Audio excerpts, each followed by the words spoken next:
el decreto ejecutivo 31 del Reglamento de Seguridad y Salud del Trabajo es el conjunto de actividades o medidas adoptadas o previstas en todas las fases de las actividades de la empresa con el fin de evitar o disminuir los riesgos derivados del trabajo. Una vez más, mensaje, todos los trabajos, todos sin excepción, entre sus tareas, ¿sí?, van a encontrar riesgos, accidentes o riesgos de exposición permanente que luego se traduzcan en enfermedad o en daño.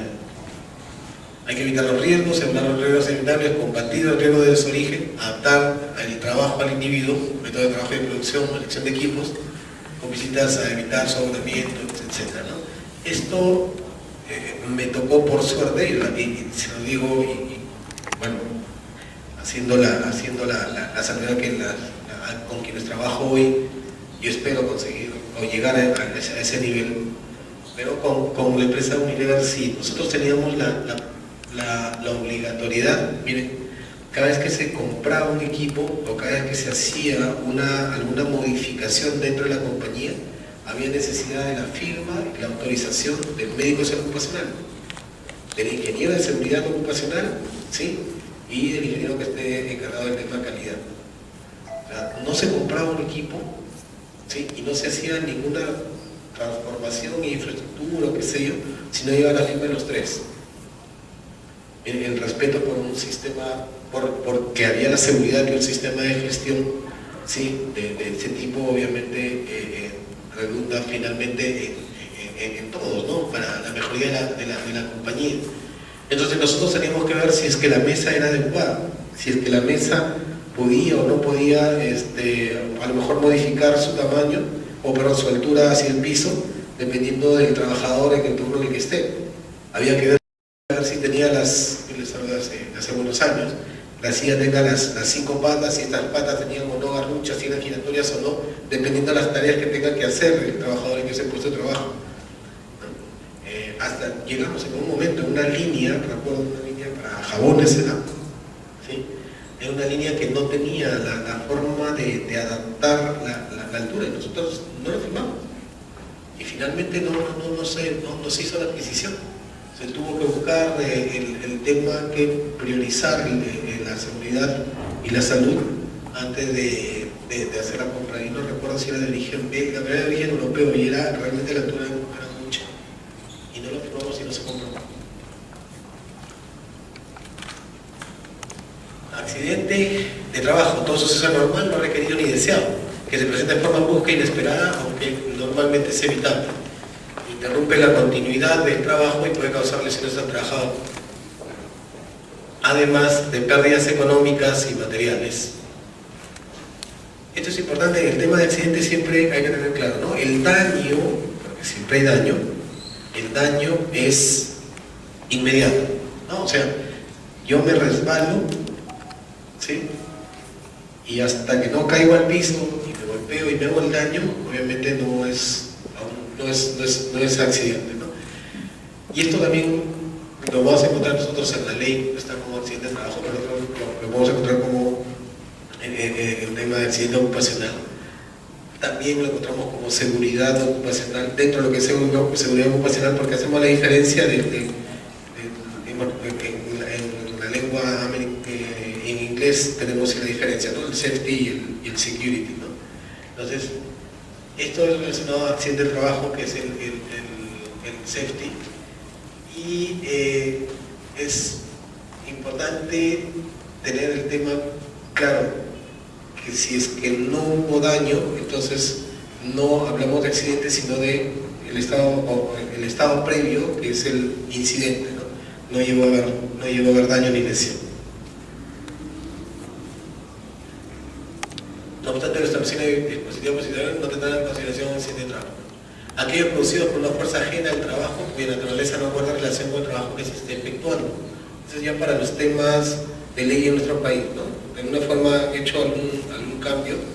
Si es que nosotros estamos manejando un sistema de gestión, ¿sí?, nos va a decir que todo lo que pasa dentro de las 4 paredes, incluyendo un tercero visitante, ¿sí?, es considerado accidente.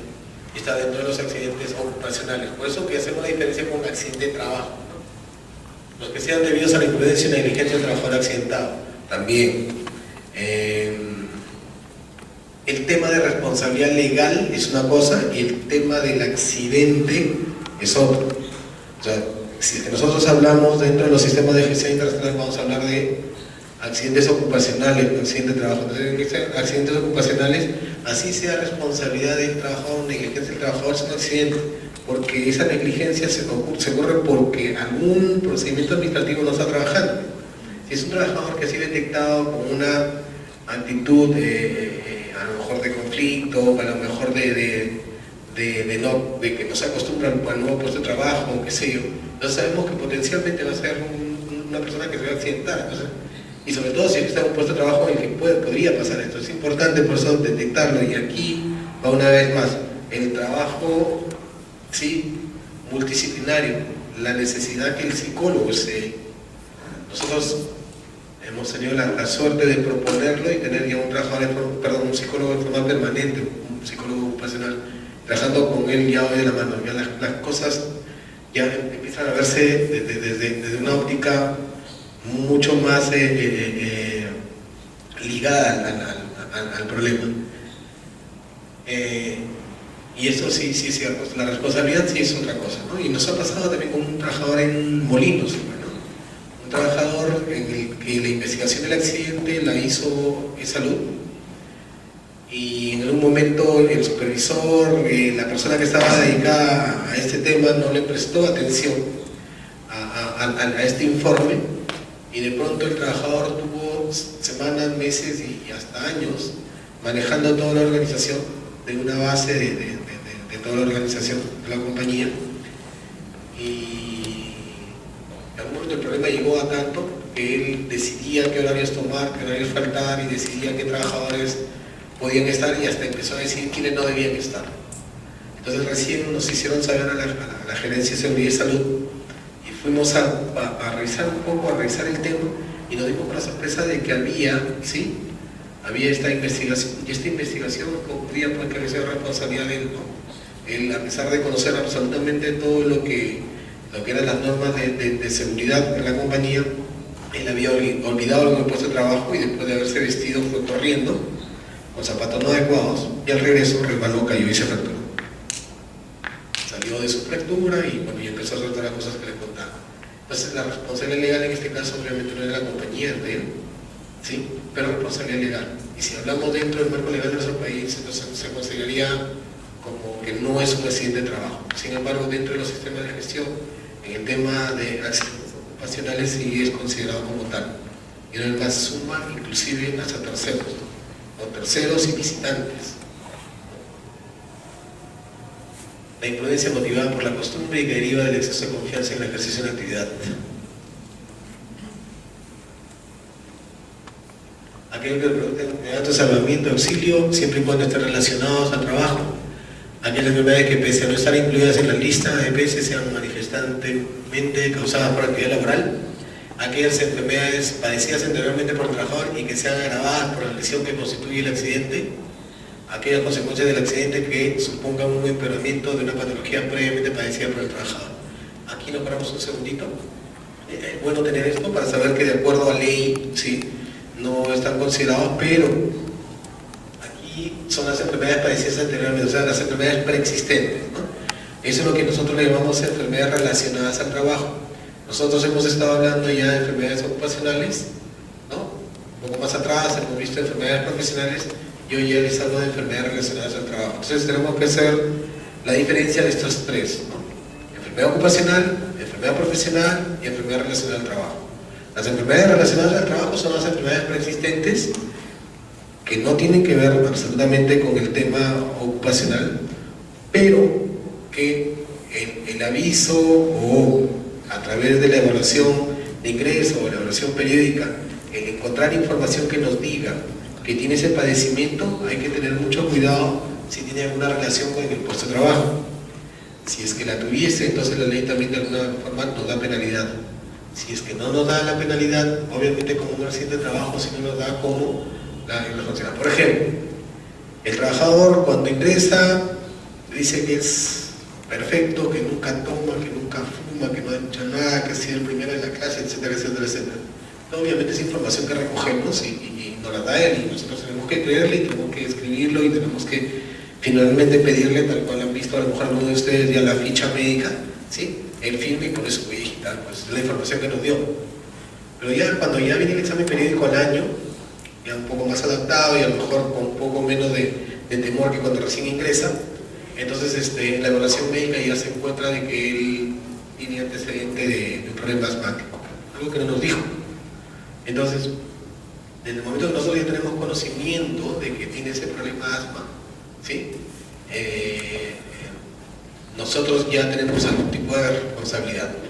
Su puesto de trabajo podría ser un puesto de trabajo en el que no hay ningún tipo de riesgo respiratorio, pero ya debemos de tenerlo en cuenta. Si es que nosotros vamos a luego trasladarlo a un puesto, promoverlo a un puesto de trabajo en el que hay riesgo respiratorio y su problema de asma empieza a ser mucho más seguido, tengan la absoluta seguridad que nos va a traer algún tipo de responsabilidad, algún tipo de problema.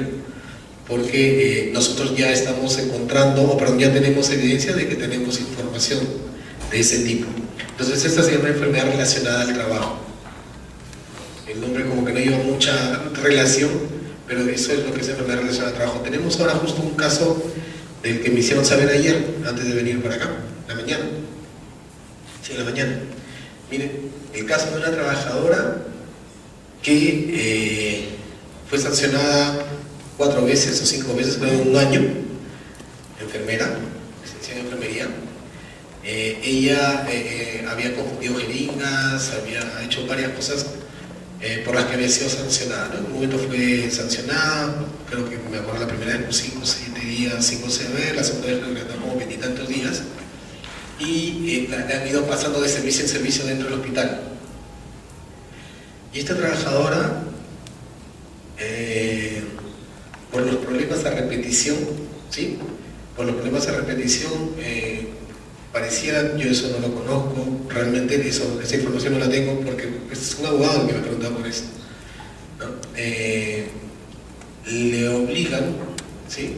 Le obligan a que firme una renuncia, y ella firma una renuncia. A los 3 días, ¿sí? Manda un segundo documento en el que pide que se desestime el tema de la renuncia porque ella tiene un problema de salud que nunca dijo, que era un problema de salud mental, tenía un problema psicótico, un problema de depresión, creo que es el problema. Pero bueno, el tema concreto es ese, ¿no? De que buscaba el abogado a través, miren cómo están empezando a trabajar los abogados, ¿no? Buscaba la salida a través de seguridad y salud ocupacional, y la pregunta que me hizo específica es: ¿realmente el trabajador tenía la obligación de decirle que tenía el problema psicótico?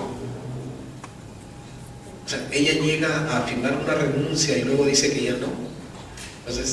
Entonces caíamos en el tema de si es que la ley, ¿sí? La ley estaba dentro de los tiempos en los que esta señora sucedió todo esto. Y sí, la ley dice que debe haber una evaluación médica y psicológica periódica de ingreso, de salida y de nada, etc. Entonces, de alguna forma el empleador está en la obligación, ¿sí? O está en la responsabilidad de haber detectado ese problema en este trabajador.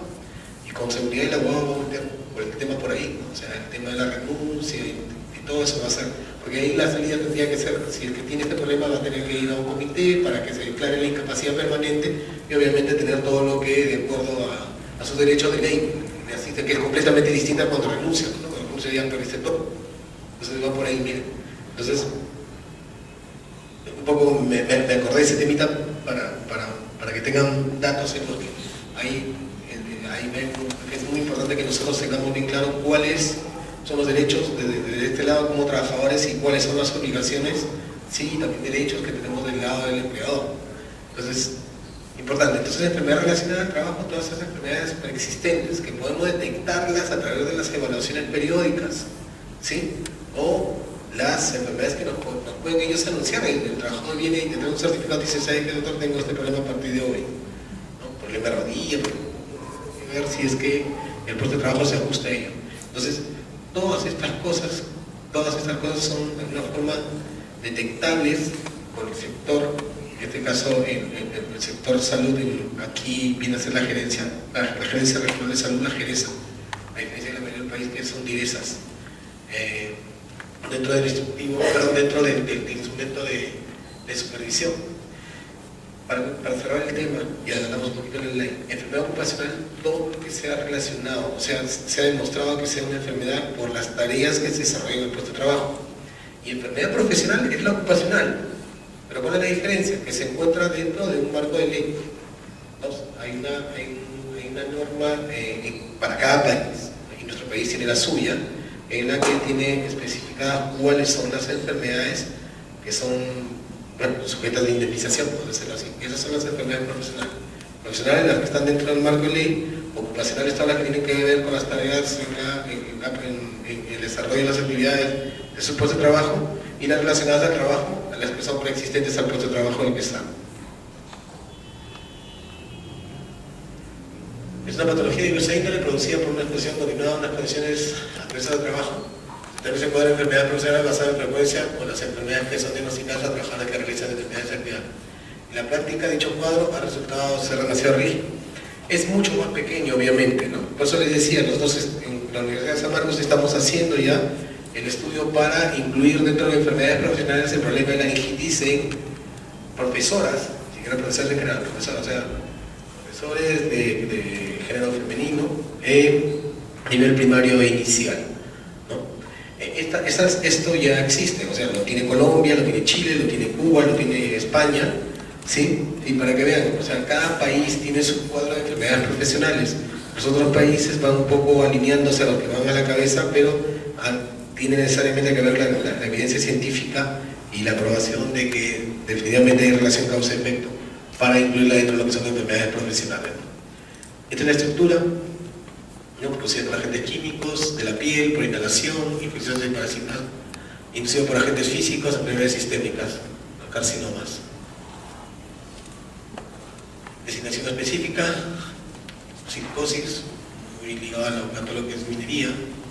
Genérica: agente causal por mercurio, por fluo. Aquí es especificada por actividad profesional, afecciones cutáneas, alma profesional.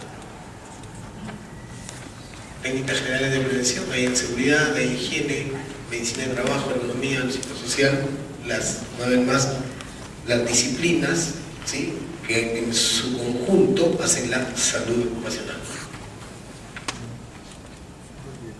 Vimos un poco: seguridad, accidentes, higiene, peligros, riesgos, medicina de trabajo, la vigilancia al trabajador, ergonomía, posturas, cargas, trabajo repetitivo, ¿sí?, y psicosocial, todo lo que es ligado a estrés laboral, ¿no?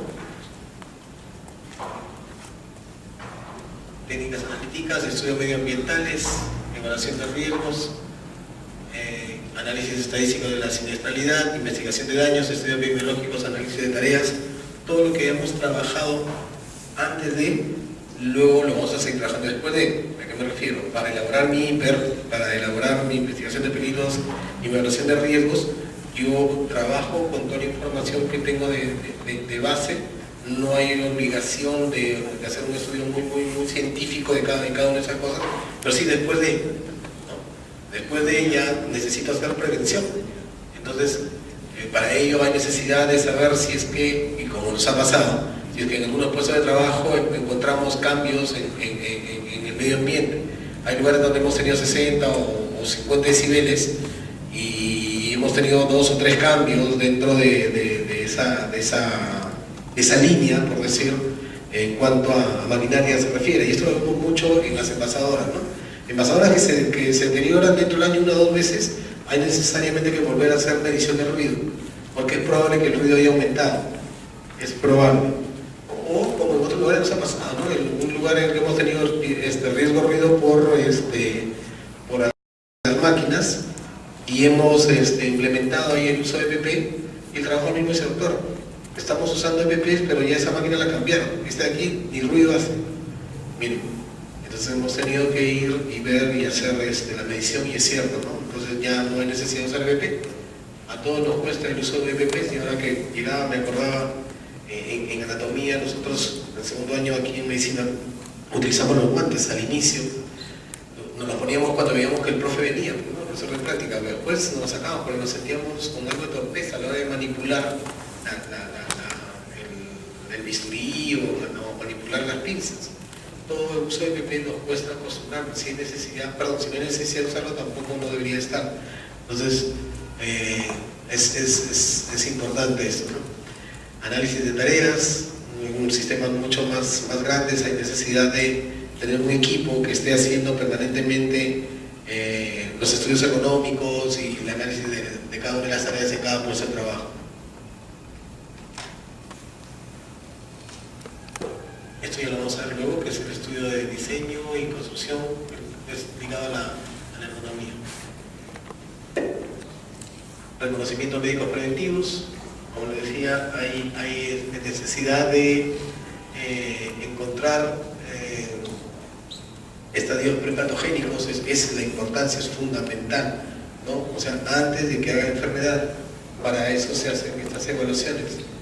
Si es que nosotros encontramos ya un perfil lipídico elevado, si encontramos el colesterol elevado, si encontramos el colesterol elevado, o HDL colesterol, que es el colesterol bueno muy bajo, entonces ya estamos teniendo un factor de riesgo en la salud. Entonces hay necesidad de empezar a evitar que se junten factores de riesgo para que finalmente desencadene en un daño cardiovascular.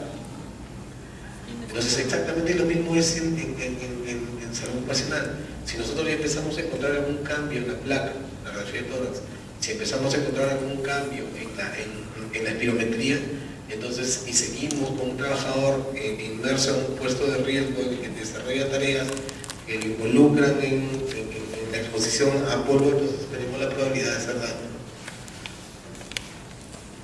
Tratamientos médicos preventivos se efectúan con la finalidad de contrarrestar los efectos de un ambiente agresivo.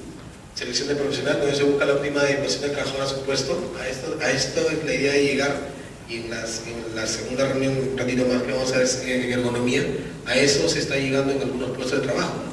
Ver las características ya antropométricas. Eso hay sistemas de gestión que dentro de la auditoría lo tienen en el máximo nivel, y está en el máximo nivel, ¿no? Las características antropométricas, no solamente el perfil psicológico, el perfil profesional para un puesto de trabajo, sino también las características antropométricas.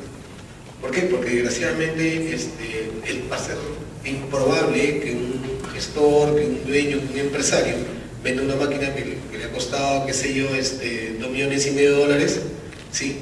Y para comprar otra que pueda adaptarse a la talla, al peso y a la contextura de un trabajador.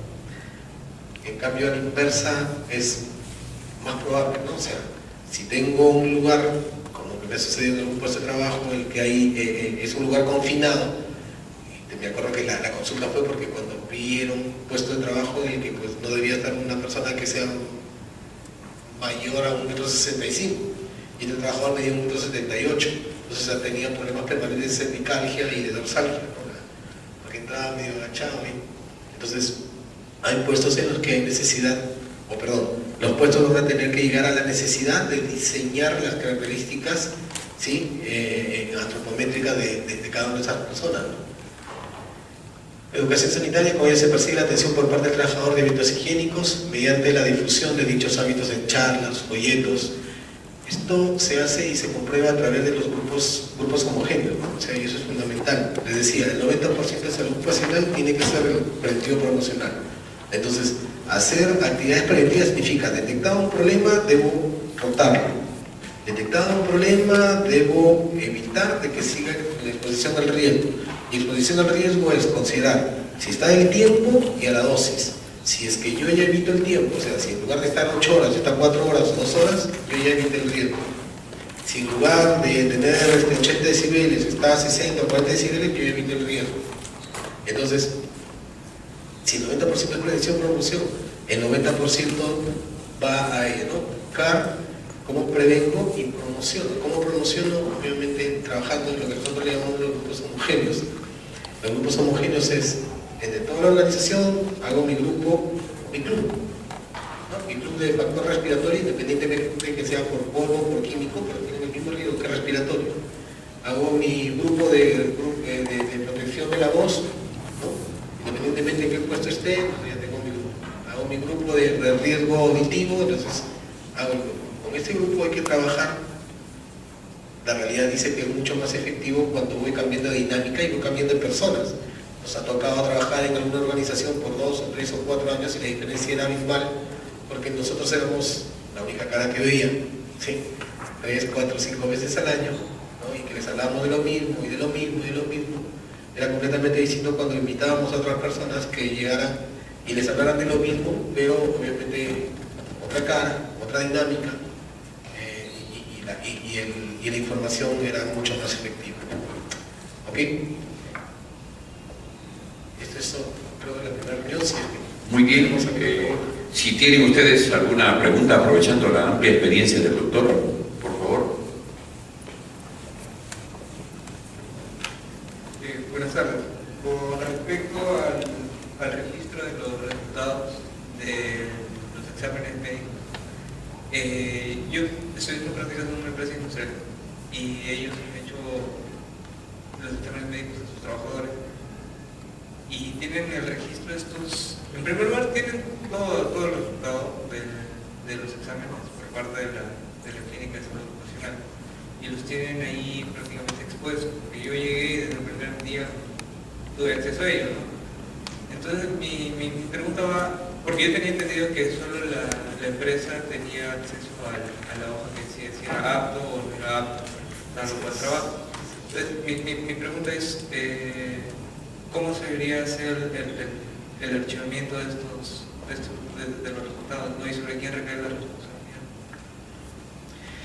Bueno, gracias por la pregunta, porque de verdad que es muy importante puntualizar esto. A ver, primero, el tema de la ley de confidencialidad obviamente está por encima, ¿no? O sea, lo decíamos en la reunión, solamente profesionales de salud. Si es que el trabajador o la persona encuentra que su información médica está siendo compartida por personas que no son profesionales de salud, puede ser una demanda. Entonces, para salvar esto, ¿qué es lo que hemos hecho? O sea, quienes trabajamos en salud, primero, de que la empresa que da el servicio de salud ocupacional, o sea, la clínica que le ha hecho los exámenes, debe hacer 2 registros. El primero, ¿sí?, que es con toda la información médica que la va a entregar al médico de salud ocupacional de la compañía. Si no tiene un médico, una enfermera, un profesional de salud, debe resguardarlo esta compañía, o sea, la clínica que hizo el examen. Y lo que debe entregarle a la compañía es un informe de aptitud apto, o apto con restricciones, o no apto, que son los 3 niveles que existen, ¿no? Entonces, eso es lo que debería entregar. Ahora se lo digo y esto se abre otro escenario de discusión. ¿Realmente estas clínicas pueden hacer apto, no apto, apto con restricciones? No lo pueden hacer. ¿Por qué? Porque realmente ellos no conocen al detalle el puesto de trabajo. Conocen a lo sumo puesto de trabajo. Ahora dicen, fulanito de tal, operario de producción. Así mandan, ¿cierto? Un obrero, qué sé yo, de pasado. Pero no sabe si levanta o no levanta peso. No sabe si dentro de sus tareas están estivar. No sabe si dentro de sus tareas a lo mejor están en algún momento del trabajo, en un sitio donde acudir. Por eso que al final lo que le queda a estas clínicas es hacerle el examen específico como general. O sea, a todos les hace radiografías, a todos les hace espirometría, a todos les hace audiometrías. Eso es lo que les decía hace un rato. O sea, esto no tiene nada de sistémico, no es un sistema de gestión. Entonces, y peor, en Lima ha pasado, en algunas de estas empresas muy abiertamente agarraron y ponían no apto y se han comido varias demandas. O sea, ¿cómo tú me pones no apto si tú no sabes ni siquiera qué es lo que voy a hacer? No, que tú tienes hipoacusia y tú vas a hacer operario de una chancadora, qué sé yo. No, pero yo puedo estar en una oficina, ¿me entiendes? O sea, por eso que los médicos de salud ocupacional difícilmente llegamos a poner en una aptitud. Ponemos apto o apto con restricciones. Entonces con esto ya la organización tiene que ver dónde lo pongo. O sea, ahí te pongo apto, sí que no tienes absolutamente ningún problema. Te pongo apto con restricciones. No puede trabajar con levantamiento de carga más allá de 10 kilos, no puede estar en posición forzada, en postura forzada, o no puede hacer actividad repetitiva con la muñeca derecha. Entonces ya está apto con restricción. Entonces el médico de salud ocupacional de la compañía, o en este caso a veces el supervisor, tiene que ver qué tarea se ajusta o hacer la consulta. este es el puesto de trabajo con estas tareas, pero ahí sí ya especifica, ¿no? Todas las tareas, se ajusta o no se ajusta, entonces el médico pone sí, si se ajusta entonces puede estar ahí. Entonces, lo que debe manejar cuando no hay profesional de salud es lista de apto con restricciones, no apto, listado, y a su vez un anillado en el que esté la ficha de aptitud de acuerdo a la 312 de cada uno de los trabajadores. Si tienen 1000 trabajadores, deben tener 1000 fichas. Si tienen 500 trabajadores, deben tener 500 fichas. Si tienen 100 trabajadores, 100 fichas de cada uno, de acuerdo a la 312. Ahí está la ficha de aptitud. Y aparte de esa ficha, el listado. Esas son las dos cosas que deben tener si no hay profesional de salud. Y si hay profesional de salud, ya el profesional sabe que debe tener un lugar, ¿sí?, en el que tenga las historias bajo llave y debe haber un procedimiento que diga, ¿sí?, que él es el único responsable y que nadie obviamente puede tener acceso a esa información. Si no, lo que ha pasado, o lo que está pasando ya en Lima, la responsabilidad iba a empezar a pasar aquí también. Muy bien, ¿alguna otra pregunta? Aprovechando la experiencia del doctor, por favor, pregunte. Doctor, una inquietud. Yo tuve la oportunidad de ir a una consultoría de una empresa, Sacón, que es grande, ¿no? Y encontramos un ambiente muy amplio donde estaba toda la oficina de contabilidad, pero prácticamente estaban como hacinadas y los cableados estaban al aire libre, ¿no? Ellos mismos nos dijeron que ya habían tenido problemas de cortocircuitos, se habían quejado, pero pedían más que todo asesoría porque no constaban con una oficina o con que tengan un jefe, ¿no?, de lo que es controles de salud ocupacional, ¿no? Entonces, ¿qué hacer en este caso? Porque ellos tampoco querían tener problemas, ¿no? Entonces, yo inclusive tomé fotos, todo, realmente que los cableados eran sueltos, ¿no? ¿Qué se debe hacer en este caso ya en el sentido de ellos como trabajador? Como trabajadores, bueno, el tema para empezar es seguridad, ¿no es cierto? No es medicina de trabajo, medicina ocupacional. Todo lo que es relacionado a accidentes es seguridad. Este es un tema que debería verlo la persona encargada de seguridad de la compañía.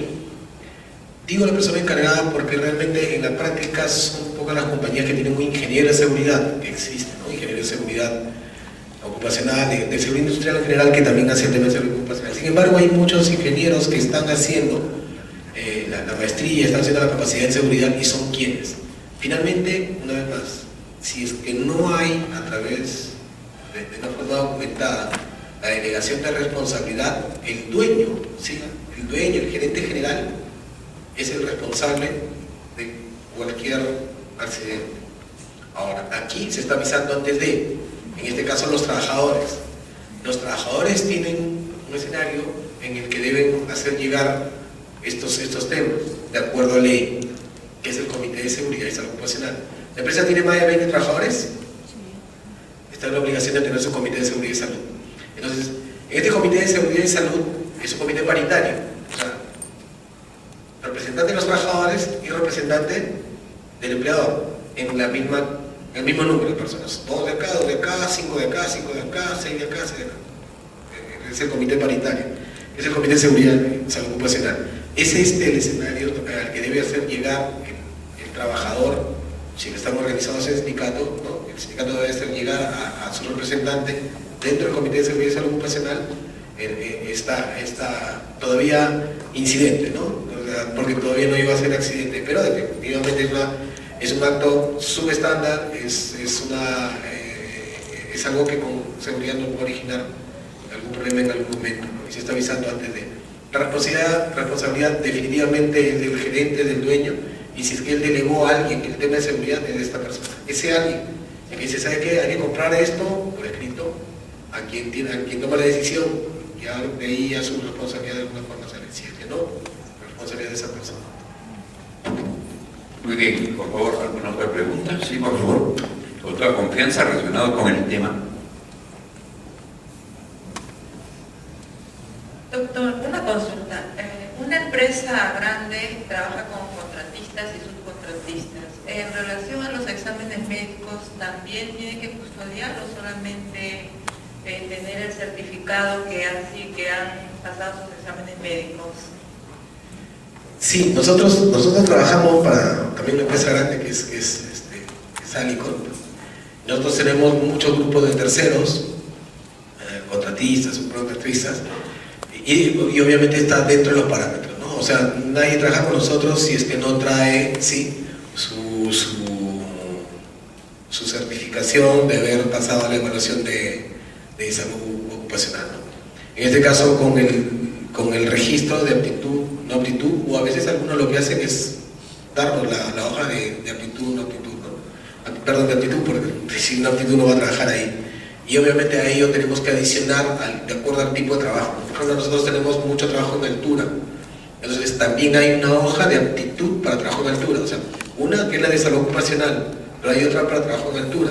Quienes son profesionales de salud aquí saben, ¿no? O sea, si tiene un problema respiratorio no puede subir, si tiene algún problema cardiovascular no puede subir, que es distinto a la aptitud de salud ocupacional, es otra cosa, ¿no? A veces ellos tienen un certificado de aptitud en general, pero el trabajo específico, ¿sí?, también obliga a algún otro tipo de hoja que nos asegure que no va a terminar en accidente, ¿no? ¿Sí? Ahora, los registros lo tienen ellos en su organización, en su sede, sus historias clínicas, o sea, cómo llega a esta hoja de aptitud, o lo tiene la clínica que se le hizo los exámenes, o lo tienen ellos, ¿no?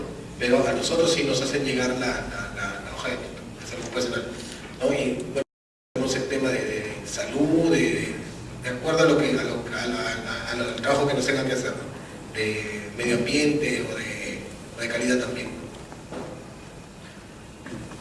Bueno, muy bien. Muchísimas gracias por vuestra atención, pero brindémosles un fuerte aplauso al doctor José Rosell.